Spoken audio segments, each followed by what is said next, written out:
આમોદમાં સમરસતા કળશ યાત્રાનું ભાવભીનું સ્વાગત કરાયું। આમોદમાં સંત શિરોમણી રોહિદાસ મહારાજની 650મી જન્મજયંતિની ઉજવણીના ભાગરૂપે નીકળેલી સમરસતા કળશ યાત્રાનું ભવ્ય સ્વાગત કરવામાં આવ્યું હતું। સંત રોહિદાસ મહારાજના જન્મસ્થળેથી લાવવામાં આવેલી પવિત્ર માટીનો કળશ આમોદ નગરમાં આવી પહોંચતા સમાજના આગેવાનો તેમજ ભાજપના કાર્યકરો દ્વારા શ્રદ્ધાપૂર્વક સ્વાગત કરવામાં આવ્યું હતું।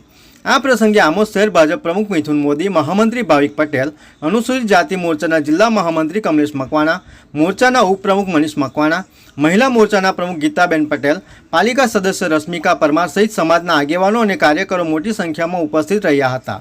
સમરસતા કળશ યાત્રાના આમોદ આગમન પ્રસંગે આગેવાનોએ પોતાના માથે પવિત્ર માટીનો કળશ ધારણ કરી યાત્રાનું સન્માનપૂર્વક સ્વાગત કર્યું હતું। ત્યારબાદ સંત રોહિદાસ મહારાજના જન્મસ્થળેથી લાવવામાં આવેલી પવિત્ર માટીનું પૂજન કરવામાં આવ્યું હતું। સમગ્ર કાર્યક્રમ દરમિયાન ભક્તિભાવ અને સામાજિક સમરસતાનો માહોલ જોવા મળ્યો હતો। પૂજન વિધિ પૂર્ણ થયા બાદ પવિત્ર માટીને આમોદના વણકરવાસમાં આવેલા રામદેવપીર મંદિર નજીકના વડના વૃક્ષ નીચે સમર્પિત કરવામાં આવી હતી।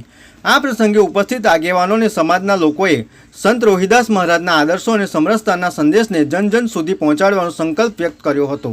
સંત રોહિદાસ મહારાજની 650મી જન્મજયંતિની ઉજવણી અંતર્ગત યોજાયેલી સમરસતા કળશ યાત્રામાં સામાજિક એકતા, ભાઈચારો અને સમરસતાનો સંદેશ આપવામાં આવ્યો હતો। VMP news, think positive.